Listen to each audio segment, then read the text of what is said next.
देखो, हम स्पष्ट आपको बता दे, अभी हम अपने को बीमार मान लें, कितने कष्ट आप जो कह रहे हैं परम सत्य है। अगर भगवान में चित्त न जुड़ा हो तो आदमी मृत्यु मांगे, मृत्यु ऐसा कष्ट है। वो हमसे पूछते हैं आपको कष्ट हो रहा है, तो कहते हैं कष्ट को क्या कष्ट होगा, कष्ट को क्या कष्ट होगा। आप चित्त को प्रभु में लगाए हैं तब बचते हैं, ऐसे थोड़ी बचते हैं। पर हम हर समय आनंदित रहते हैं। आप देखो, सुबह सत्संग हुआ, श्री जी का वन विहार मंगला उत्सव अभी एकांतिक चल रहा है, अब 6 बजे तक चले, फिर आरती में गए, फिर जाके थोड़ा प्रसाद पाया, डायलिसिस करवाया, उस समय भी हम आनंदित रहते हैं। क्यों? क्योंकि हम चित्त में प्रियालाल से जुड़े रहते हैं। खास बात है। तो आप डॉक्टर हैं, आप मरीज हैं, या आप स्वस्थ हैं, या आप किसी भी कार्य में रत हैं, जब तक अध्यात्म से नहीं जुड़ोगे तब तक आप द्वंद्वों पर विजय प्राप्त नहीं कर सकते। क्योंकि व्यापार है बराबर मुनाफा ही थोड़ी मिलेगा, कभी घाटा हो सकता है। संबंध है बराबर अनुकूलता थोड़ी मिलेगी, कभी प्रतिकूलता मिल सकती है, कभी मनमुटाव हो सकता है। तो उस स्थिति में हम अपने को कैसे संभाल पाए? वो अध्यात्म। जब हम नाम जप करेंगे और जब हम सत्संग सुनेंगे और हम इस जीवन के रहस्य को समझे कि हम शरीर नहीं है। आज हम बाबा जी हैं, बचपन से भजन में लगे, लेकिन जन्म के समय से ये रोग मिल गया। ये जो पॉलिसिस्ट है ये वंशानुगत है, हमारी माँ को था, उसी से हमारे आया और हम उसी गर्भ में गए जहां पॉलिसिस्ट है। क्योंकि होना है, क्योंकि भोगला है। 35 वर्ष की अवस्था तक तो हमें पता ही नहीं चला। 35 वर्ष में ऐसा प्रकाशित हुआ था कि लग रहा था गए गए, मतलब ये तो ऐसा है। डॉक्टर ने कहा 2-2.5 साल बहुत 3 साल, ऐसे 18 साल 19 साल हो गए। लेकिन हमें भगवान की शरणागति मिलने के कारण हम किडनी के फेल वाले डिपार्टमेंट में है ही नहीं, हम पास वाले डिपार्टमेंट में। क्यों? हम श्री जी से जुड़े हुए हैं, भगवान से जुड़े हुए। इतना भी भय नहीं है। 2 किडनी दोनों फेल है, अगर 4, 5, 6 होती, सब फेल होती तो भी भय नहीं होता। मरने का भय नहीं है। तो हम क्या, प्रसन्न रहने के कारण हमें आज तक अभी वो खून वाला सिस्टम वाला परेशानी नहीं है। वो नहीं खून, वो क्या होमोग्लोबिन, वो कहता है आपका होमोग्लोबिन 16 है, बढ़ रहा है। यद्यपि किडनी मरीज का कम हो जाता है, 7, 8 ऐसे चलता है। क्यों? क्योंकि हम हर समय प्रसन्न रहते हैं। अब दूध रबड़ी तो खा नहीं सकते, आप तो कुछ जानते हैं इसका। तो खून बढ़ने का कारण क्या है? हम प्रसन्न रहते हैं, रात दिन प्रसन्न रहते हैं। और हम इसको सोचने का टाइम नहीं देते कि हम बीमार हैं, सोचने का टाइम नहीं देते। नहीं, जहां ग्रंथ पढ़ रहे हैं, चिंतन कर रहे हैं, नाम जप कर रहे हैं, और दिनचर्या ऐसी है कि हम रात्रि के 1 बजे जगते हैं और शौच स्नान सब करके 2 बजे टहलने जाते हैं। जो 1.5 किलोमीटर 2 किलोमीटर टहलने के बाद फिर हम अपनी कुटिया में अपने जो कुछ थोड़ा, फिर अपना दिनचर्या ग्रंथावलोकन करके फिर सत्संग, और ये दिनचर्या चलती रहेगी। दिन में कभी सोते नहीं, रात्रि में 7 और 8 के बीच में लेटते हैं, 11 और 12 तक जो विश्राम हुआ नहीं, जग कोई बीमार वाली चर्चा नहीं है। बीमार आदमी ऐसे तो है। हम रोग में नहीं हैं। तो हम सब मरीजों से और डॉक्टरों से और सब भाइयों से यही प्रार्थना करते कि अध्यात्म को समझे बिना तुम्हें सुख शांति नहीं मिल सकती। रोग आ गया है, शरीर में है, अगर मन निरोग है तो कोई फर्क नहीं पड़ेगा। रोग नहीं है और मन रोगी है तो जितनी जेलें भरी मन रोगियों से ही भरी है। जेलें जो भरी है ना मन रोगियों के, दिमाग के रोगी जो है ना, हिंसा, द्वेष, व्यभिचार, पापाचरण कर रहे हैं, और मन स्वस्थ है, शरीर अस्वस्थ है, तो बहुत आनंद रहता, कोई फर्क नहीं पड़ता। ये छोटा मोटा रोग नहीं, आप खुद समझ रहे हैं, ये छोटा मोटा रोग नहीं है। और भगवान की शरण में संयम से पूरा जीवन रहा। ब्रह्मचर्य का बहुत बड़ा प्रताप होता है। तो एकदम हर नस नाड़ी में एक अव्यक्त तेज रहता है, अव्यक्त उत्साह रहता है, ओज रहता है। कोई भी कार्य, जैसे कि परिक्रमा चला जाए, हाँ ये थोड़ी है कि हम किडनी फेलियर है, पर हमारा उत्साह इतना जोर का रहता है कि किसी कार्य में निगेटिव सोच है ही नहीं, पॉजिटिव है, तो हम आनंदित रहते हैं। अब जैसे ये तो फेल हो गया तो हम पॉजिटिव है, भगवान कोई ना कोई रास्ता तो रखे होंगे ना। अब हम चिंतित नहीं हो गए अब क्या होगा, है क्या, वही होगा जो मंगल विधान, और आज तक हम देख रहे हैं हर कार्य मंगल विधान का हो रहा है। ये क्या है? भगवान का प्रताप। तो इसीलिए अगर भगवान से जुड़ जाए कोई भी तो परम मंगल हो जाए। पर चित्त क्या है? भगवान से जुड़ता नहीं।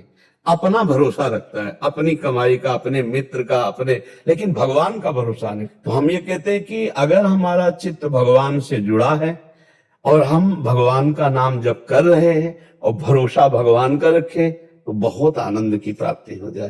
पर अब क्या है कि जैसे आग लगने पर कुआं खोदना मूर्खता ही कही जाएगी।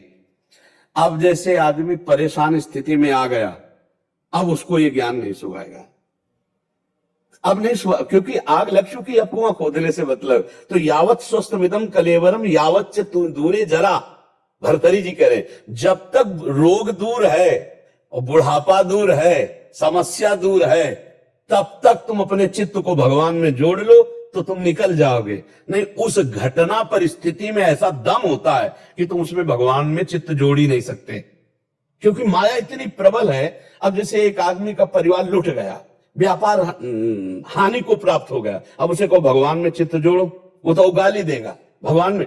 अब जैसे बचपन से चित्त जुड़ा भगवान की कृपा पहले से, और उसको पता हो चुका मेरा शरीर अब जाएगा, अब उसको ये पता नहीं कि जितना बचा उससे मैं कमा लूं भगवान नाम और अपना कल्याण कर लूं, तो कल्याण से तो मतलब नहीं रहेगा और शरीर स्वस्थ होगा नहीं, और अब इतनी दम नहीं रहेगी कि चित्त भगवान में जोड़ ले। ये दुर्दशा जीव की है। अगर वो जीव अब भी जोड़ ले तो जोड़ सकता है, पर वो बीमारी में हमने देखा है मरीज मोबाइल में फिल्म देख रहे हैं और डायलिसिस हो रहा है, उनको पता है कि कौन सा डायलिसिस अंतिम हो सकता है, लेकिन अपने जीवन का मंगल नहीं सोच रहे। सीरियल है, गंदी बातें इधर उधर देख करके मोबाइल में, ये दुर्दशा जीव की है। कैसे? अब वो समय काट रहा 4 घंटे फिल्म देख के, और यहां समय आंख मूंदी अंदर 4 घंटे नाम जप में तन्मय, महाराज डायलिसिस होगा, हाँ चलो ठीक, हटा, फिर अपने चिंतन, कब डायलिसिस हुआ हमसे मतलब क्या। अब वो फिल्म देख रहा है, वो मोबाइल देख रहा है, कैसे चैन से रहेगा? चित्त भगवान में जोड़ा नहीं तो शरीर से जोड़ा, शरीर मरने की बात है तो अब घबराहट है, बड़ी अव्यवस्था। हम मानते हैं बड़ी अव्यवस्था है, पर उस अव्यवस्था में अगर अब भी भजन कर ले तो भगवत प्राप्ति हो जाए, क्योंकि भय का अवसर तो है ही है कि कभी भी मृत्यु हो सकती है, पर है बहुत कठिन भाई, है बहुत कठिन। उस अवस्था जब स्वस्थ था तो भोगों में चित्त था, अब अस्वस्थ है तो शरीर नष्ट होने वाला है, इस बात की चिंता है, धन की चिंता है, कष्ट की चिंता है, भगवान के चिंतन की तो गुंजाइश ही नहीं रह गई। तो हम सब प्रार्थना करें कि उनका चित्त अगर प्रभु में जुड़ जाए तो समस्या का समाधान है, अन्यथा कोई समस्या का समाधान नहीं। ये बड़ा भयावह संसार है, बड़ा भयावह संसार है। भगवान के आश्रय तो बहुत आनंद है, भगवान के आश्रय से ही आनंद है, अन्यथा दूसरा कोई आनंद नहीं। अच्छा, चाहे जितना धन संपत्ति और स्वस्थता आपके पास हो, मरोगे तो है ही एक दिन, और साथ कुछ जाना है नहीं। तो अगर नाम जप नहीं है तो एक बार एक सज्जन आए थे, तो उन्होंने कहा कि प्रभु मेरे अंदर एक भय सता गया है। अब क्या? बोले सब कुछ है, लेकिन अब हमें डर लग रहा है कि मरूंगा तो सब छूट जाएगा हमारा। अब इस डर से मुझे कौन बताए? तो ये डर हटाने के लिए ही भजन है। सब कुछ है लेकिन अब मरोगे, अब जाना पड़ेगा, अब छोड़ के जाना पड़ेगा पत्नी पुत्र परिवार, क्योंकि वृद्धावस्था आ गई तो सूचना मिल गई कि अब जाना ही जाना है। तो वो घबरा रहे थे कि क्या उपाय हमका? एकमात्र भजन। अगर भजन किए होते, आप कह रहे सब कुछ है पर भजन नहीं है, तो आप घबरा रहे हो, और कुछ ना हो और भजन हो तो हमारी तरह ताल ठोकोगे कि जिस समय जो आवश्यकता होगी वो सब हो जाएगा। भगवान सब करने वाला है, पक्का समझो, बहुत कृपालु है। हम वो देख रहे हैं, वो कौन सा रूप लेके आता है, कब वो कैसे काम बना जाता है, बड़ा विचित्र खेल उसका है। अब जीव को भरोसा नहीं भगवान का, उसे अपना भरोसा है, अपनी कमाई का भरोसा, अपने कर्मों का भरोसा है, पर प्रभु का भरोसा नहीं। तो अपने पास जो कुछ है वो बहुत थोड़ा है, और माया नष्ट करने में सेकंड नहीं लगाएगी, और जो भगवान से मिलेगा वो अमोघ मिलता है, अमोघ मिलता है। पक्का समझो, लोक परलोक सबका मंगल करने वाले भगवान है। इसलिए सबसे प्रार्थना, नाम जप करो, भगवान के आश्रित रहो, और ये शरीर नष्ट होगा आज नहीं तो कल, ये ध्यान में रखो।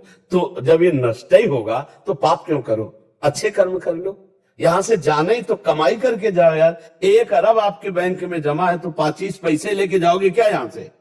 आपका पूरा नाम रोशन है, लेकिन जब मरोगे, पाप कर्म किए, यमदूत लेके जाएंगे तो यहाँ का नाम यमराज के यहाँ तुम्हारा बचाव कर लेगा क्या? नहीं, नाम जप किया भगवान का, चिंतन किया भगवान का, दूसरों की सेवा की, दूसरों को सुख पहुंचाया, ये आपको सुख पहुंचाएगा, ये आपके साथ जाएगा।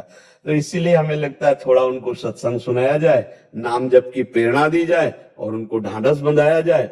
हाँ देखो, उत्साह संपन्न हम आपको वो कैसे बताए, हर समय हमें ऐसे फूलन रहती है, एक आनंद रहता है, एक मतलब कैसे तुम्हें बताए, हाँ एक उत्साह रहता है, इतनी कितनी सभी कोने में फंसे भगवान। हाँ जहां सुंदरता की सीमा भगवान श्री कृष्ण प्रियाजू, उनका नाम, उनका रूप, उनका, और हमें खुशी है मरने की। ये शरीर छूटेगा तो अपने प्रभु से मिल जाएंगे, अपने प्रभु के पास जाएंगे। जन्म जन्म से जिससे बिछुड़े रहे उससे मिलने का अवसर आया तो भला भय का विषय। अपने जैसे विदेश से कोई अपने घर जाना हो तो उसको कहीं परेशानी आएगी क्या, वो तो उत्साहित होगा कितनी जल्दी पहुंचो अपने घर वाले से मिल। तो अनंत जन्मों से अपने प्रभु से बिछुड़े रहे, आज हमारा मिलने का समय आ रहा है, शरीर छूटेगा अपने श्यामाजू से मिलेंगे, अपने प्रभु से मिलेंगे, तो मरने का भी भय खत्म, तो फिर चिंता क्या रह गई, आनंद ही आनंद। इसलिए भगवान से जब तक चित्त नहीं जुड़ेगा तब लगी कुशल न जीव, गोस्वामी तुलसीदास जी, तब लगी कुशल न जीव कहूं सपने हूं मन विश्राम, जब लग भजत न राम को शोक धाम तज काम। जब तक भगवान का भजन नहीं करता तब तक शोक, चिंता, भय, मृत्यु, दुख इनसे नहीं बच सकता, कुछ भी कमा ले, कुछ भी कर ले। इसलिए भगवान का आश्रय, बस कुछ बातें ऐसी होती जो कही नहीं जाती, समझी जाती है। प्रभु कितना प्यार करते हैं, प्रभु कितना दुलार करते हैं, जाने मोरी छाती, जैसे मीरा जी कहती ना कि जाने मोरी छाती, मेरे गिरधर वैद्य मुझे कितना सुख देते, मेरे गिरधर कितना सुख, ये मीरा जी कहते। ऐसे हम तुम्हें कैसे बताएं प्रभु कैसे सुख देते हैं। ये किडनी फिडनी, संसार के रोग, ये संसार के दुख, ये संसार का शरीर, ये तनिक भी असर नहीं कर रहा। जो भगवान की कृपा है ना, वो ऐसे कवच में लिए हुए, जैसे प्रहलाद जी के को हाथियों से कुछ लाया गया, जहर पिलाया, तो अपने मित्रों से कहते हैं मुझे इतना भी कष्ट क्योंकि मेरे हरि मुझे गोद में लिए। और ये केवल प्रवचन से नहीं, प्रवचन कर रहे हैं और शरीर स्वस्थ है, सब खान पान बढ़िया, वो एक अलग चीज है, भारी कष्ट।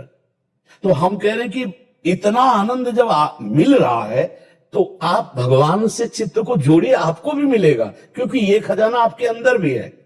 सबके अंदर भगवान बैठे आनंद लिए, पर आपने भगवान से कभी अपनापन नहीं किया, शरीर से किया, शरीर के रिश्ते नातोदारों से, और ये जानने में दिखाई दे रहे पर ये है नहीं कोई अपने, कोई अपना नहीं। सच्ची मानिए सारे संबंध झूठे हैं। तुम किसी के काम लायक हो इसलिए तुम्हें कोई प्यार कर रहा है, और अगर काम लायक ना हो तो यहां आप देख लो कोई प्यार नहीं कर रहा। भगवान से चित्त जोड़ ले फिर उसको असली चश्मा मिलता है, कोई नहीं। तो जब तक जीवन भगवान को समर्पित नहीं होता, भगवान से नहीं जुड़ता, भगवान का नाम जप नहीं होता, तब तक आनंद नहीं, कुछ भी कर ले। और जब संकट में फंस गया तो चित्त भगवान में जुड़ना कठिन है, जैसे रोग आदि, फिर चित्त वो, हाँ फिर चित्त को घसीट कर प्रभु में लगाना बड़ा मुश्किल है। इसलिए बड़े कृपा पात्र हैं जो स्वस्थ शरीर में भजन का अभ्यास कर लिए तो अस्वस्थता में फिर भजन करके निकल जाते हैं। सबसे पहला निगेटिव भाव ये हमारे जीवन को नष्ट करने वाला होता है। हमने आज तक अपने को स्वीकार नहीं किया कि मैं किडनी मरीज हूं। अगर स्वीकार कर लें तो हम बिस्तर से न उठ पाए। हमारी जो दिनचर्या है, रात्रि के उठना और पूरा समय से, हम अपने को मरीज नहीं स्वीकार, तो मरीज तो है ही शरीर, पर हमने स्वीकार नहीं किया।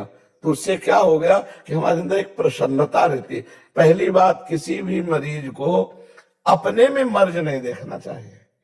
शरीर रोगी है, आप अविनाशी भगवान के बच्चा हो, तुम्हारे ऊपर कोई रोग नहीं। हम उस रोग को स्वीकार करते हैं अपने ऊपर, तब अप डाउन हो जाते हैं। और दूसरी बात यह है, जब एक दवा में इतनी सामर्थ्य है कि यहां लगा दी जाए, शून्य कर दी जाए, तो यहां ऑपरेशन होता है, हम देख रहे हैं पर हमें कष्ट नहीं है। तो क्या भगवान नाम में इतनी सामर्थ्य नहीं कि हमारी किडनी फेल है और ये मैं देख रहा हूं पर आनंदित हूं? विचार करना। धन्वंतरी जी ने समस्त आयुर्वेद को शोध करके ये निकाला कि अच्युत गोविंद नाम में जो औषधि पावर है वो किसी औषधि में नहीं है। जो रोग निवारण के सामर्थ्य भगवान के नाम में है वो और किसी औषधि में नहीं है। तो हम नाम जप करें और विचार करें कि नाम, देखो तुम्हारे सामने बैठे हम, डायलिसिस होता है और ये किडनी ऐसी बुरी तरह से खराब है, पॉलिसिस्टिक किडनी, 6-6 इंच 9-9 इंच उसका आकार बढ़ जाता है, तो पीड़ा भी तो होती है ना, जो काम उसका होता है वो नहीं होता। तो अगर आप अपने में उत्साह रखोगे तो रोग आपको परास्त नहीं कर पाएगा। तीसरी बात यह है कि जब हमारा शरीर रोग युक्त हो चुका है तो हमको अपने दिमाग में बैठा लेना, मरना एक बार ही है, 100 बार नहीं। स्वस्थ पुरुष भी मरेगा और जिसकी किडनी फेल वो भी मरेगा, लेकिन वो टाइम पहले से निश्चित है कि कब मरेगा। तो हम आज क्यों मरे, उसका चिंतन करके आज क्यों मरे। बोले डायलिसिस बहुत कमजोरी करता है। हम आपको कहते हैं हमारे अंदर भी वो आता है। अब जैसे आज डायलिसिस है, डायलिसिस होने के बाद हमें 2 लोग पकड़ के आते हैं, लेकिन 10 मिनट केवल हमको आके बैठा ला, 10 मिनट में हम अपने चिंतन में आए, घाटो छोड़ो और टहला फिरा, शौच स्नान अपनी दिनचर्या में लग गए। हमको ये बर्दाश्त नहीं होता कि मैं बीमार हूं। ये अगर हम बर्दाश्त करने की मैं बीमार हूं, ये स्वीकार करके, तो हम आज ही डाउन हो जाए। आपको हम अपना रास्ते बता रहे हैं। हम पहली बात स्वीकार नहीं किए आज तक कि हम किडनी फेलियर है। हम जैसे सुबह उठते हैं तो हमें ये ध्यान नहीं आता मैं किडनी फेलियर हूं। हमारी दिनचर्या चलती गई। ध्यान तब आता है जब कहेंगे दवा लेना है, अच्छा लाओ दवा, चलो आज डायलिसिस, चलो कर लो, या कोई विशेष पीड़ा हुई तो हाँ ठीक है वो फेल। ऐसा पहला, हम बीमारी को स्वीकार ना करें होते हुए भी। दूसरा, हम ये विश्वास करें कि जब एक शून्य की सुई लगा देने पर हम अंग को चीर फाड़ देखते रहते लेकिन कष्ट नहीं होता। तो ये सामर्थ्य जो भगवान की तरफ से आई इसमें दवा में, वो नाम में बहुत बड़ी सामर्थ्य है। राधा नाम में हम नाम जप करें और प्रसन्न मुद्रा में रहें, मरने का भय त्याग दें, क्योंकि मृत्यु एक बार होगी, वो सबकी होगी, मेरी नहीं, सबकी होगी और सबको कष्ट है। कोई मानसिक जल रहा है डिप्रेशन में, कोई शारीरिक दंड भोग रहा है, तो हमको उत्साह संपन्न रहना है, हमको डाउन नहीं होना है। अगर हम भगवान के भरोसे हैं तो अर्थ संबंधी चिंता नहीं करनी चाहिए, क्योंकि तुम्हारे पास कुछ तो होगा। मेरे पास कुछ नहीं था तब मैं निराश नहीं हुआ, तो आज भगवान को लगा कि इसको जरूरत है तो व्यवस्था कर दी उन्होंने। नहीं कि हमने कहा नहीं किसी से, अपने आप व्यवस्था है। देनहार कोई और है, देत रहे दिन रहे। तो आप कह दोगे आप बाबा जी, तो हम वही बाबा जी जिसको खाने को नहीं मिलता था, जिसके दवा के पैसे नहीं थे, लेकिन भगवान के भरोसे हैं। तो तुम क्या भगवान के भरोसे नहीं हो सकते। कई जगह ऐसी व्यवस्था देखी गई कि डायलिसिस फ्री होता है, नहीं होता। भगवान सहयोग बना देंगे। अर्थ से आप परेशान मत हो, रोग से आप निराश मत हो, तो आप उत्साह संपन्न रहेंगे। मतलब जैसे हम प्रसन्न मुद्रा में हैं तो रोग का हमारे ऊपर कोई प्रभाव नहीं पड़ रहा, न चेहरे पे पड़ रहा है और न हमारी दिनचर्या पे पड़। अब ये सूजन ये थोड़ा, अब किडनी खराब तो अपना, हम इसको कुछ नहीं गिनते। अब आदमी, गृहस्थ आदमी क्या होता है कि भोग प्रधान जीवन रहा, अब उसको भोग का, अब वो सब गया, अब अर्थ गया, जीवन निरर्थक उसके समझ में आता है। अगर नाम जप करता हो तो जीवन सार्थक समझ में आवे, तो कितना बढ़िया है। भगवान ने भोगों से बचा लिया। अभी में नाम जप करे तो आगे जीवन सार्थक। बिल्कुल बिल्कुल बिल्कुल बिल्कुल, ये नाम का ही प्रभाव आप देख रहे हो, जो देख रहे हो। नहीं, दुर्गति हो जाए आपसे कह रहे, क्योंकि हम देखते ना, उसका जो प्रहार होता है ना रोग का, वो दुर्गति हो जाए तो वो तुरंत एकदम जैसे कोई दवाई बैठा हो और उसको फेंक दो, एकदम ऐसे ऐसे हमें आनंद आता है। वो केवल भगवान की शरण में, भगवान के नाम से। और ये पक्का कि मरूंगा एक दिन, और सबको एक दिन मरना है, तो मुझे आज क्यों मरना है। मैं आज आनंदित रहूं, मुझे जैसा जीवन दिया उसी में मैं आनंदित रहूं। और यह आनंदित तभी हो सकते हो जब नाम जप करोगे। तो राधा राधा में पैसा नहीं लगता है, और सब हम सबको